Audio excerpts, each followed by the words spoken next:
बिस्मिल्लाहिर्रहमानिर्रहीम।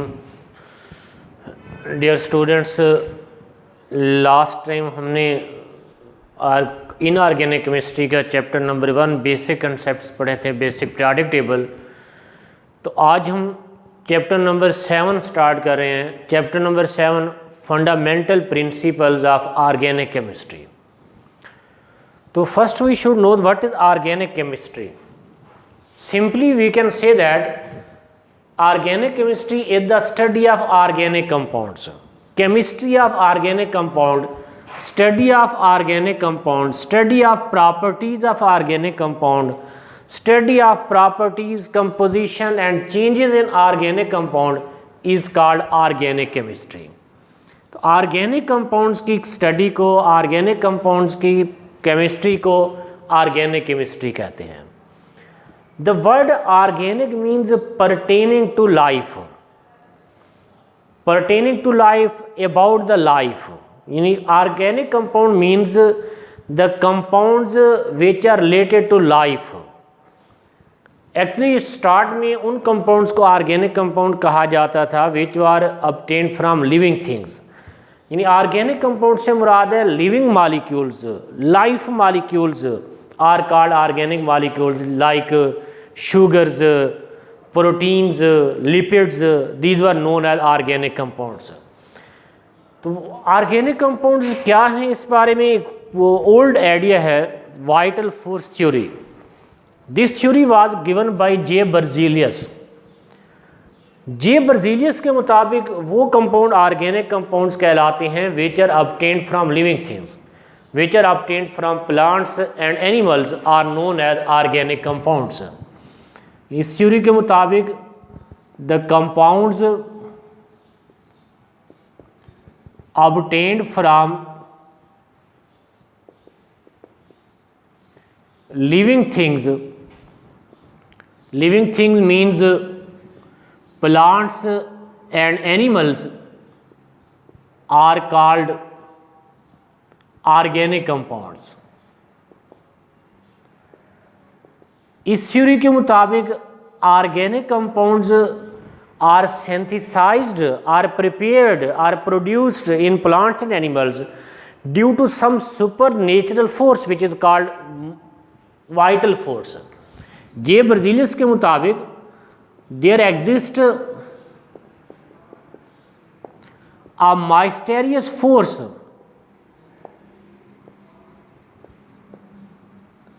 called vital force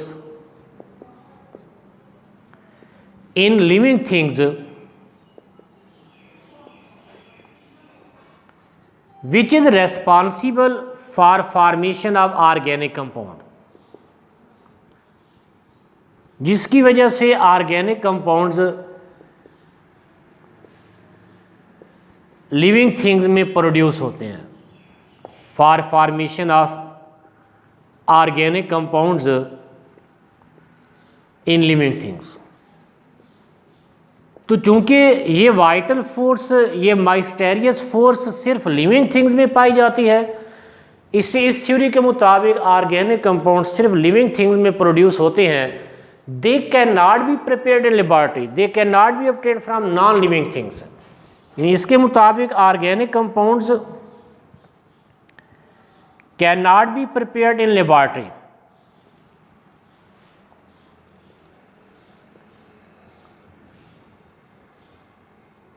इनको laboratory में तैयार नहीं किया जा सकता, नॉन लिविंग थिंग से हासिल नहीं किया जा सकता, क्यों नॉन लिविंग थिंग में वाइटल फोर्स नहीं होती। और उस वक्त तमाम साइंटिस्ट इस पे बिलीव करते थे, इस कंसेप्ट पे, क्योंकि उस वक्त तक कोई भी साइंटिस्ट ऑर्गेनिक कंपाउंड को लेबॉरेटरी में तैयार करने में कामयाब ना हुआ। बाद में 1828 में फ्रेडरिक वोलर ने इस थ्योरी को रिजेक्ट किया। In 1828 Friedrich Wohler prepared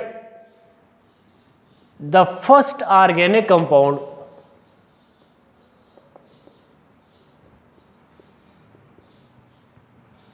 in laboratory. First organic compound, urea.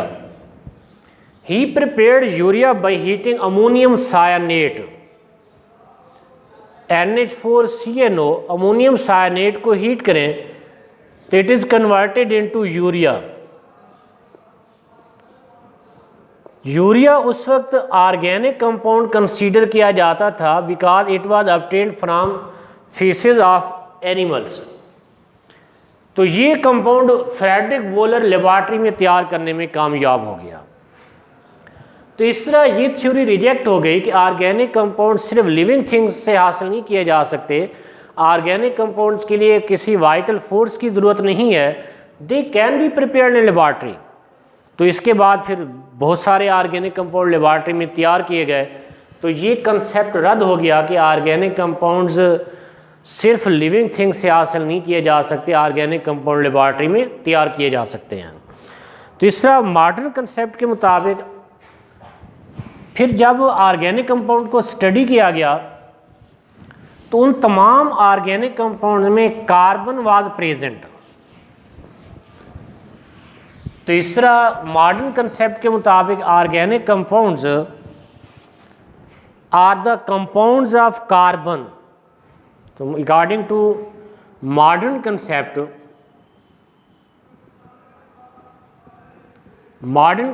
के मुताबिक the compounds of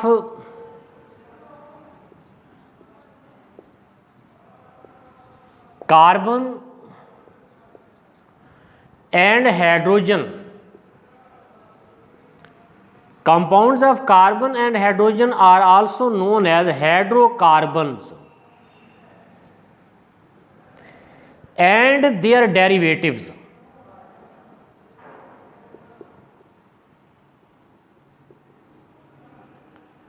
are called organic compounds.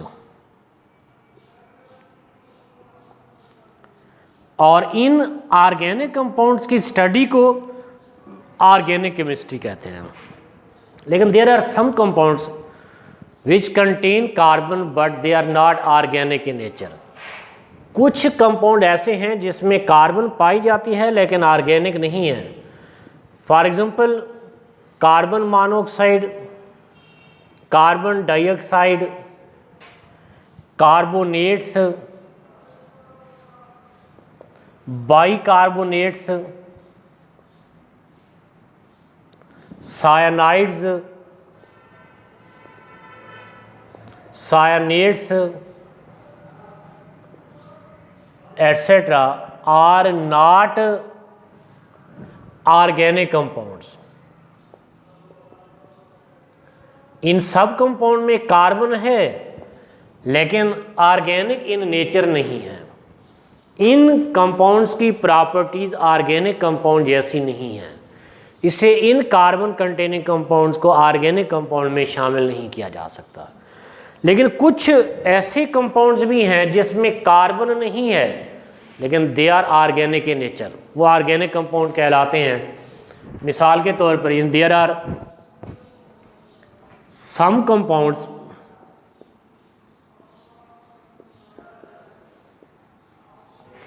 which do not contain carbon atom but they are organic in nature. लेकिन organic compounds कहलाते हैं. For example जैसे hydrazine, NH2 single bond NH2. This compound has no carbon atom. भी carbon इसमें नहीं है लेकिन it is organic in nature. जिस तरह अभी पहले पढ़ा है कि compounds of carbon and hydrogen and their derivatives are called organic compounds. तो hydrazine is the derivative of hydrocarbon. तो such compounds are known as organic compounds. Mostly compound में carbon is also present as essential element. लेकिन चंद compound ऐसे हैं जिसमें carbon नहीं है लेकिन ऑर्गेनिक इन नेचर हैं और चंद कंपाउंड ऐसे हैं जिसमें कार्बन मौजूद है लेकिन ऑर्गेनिक इन नेचर नहीं है। तो ये इंट्रोडक्शन था कि ऑर्गेनिक कंपाउंड्स क्या होते हैं।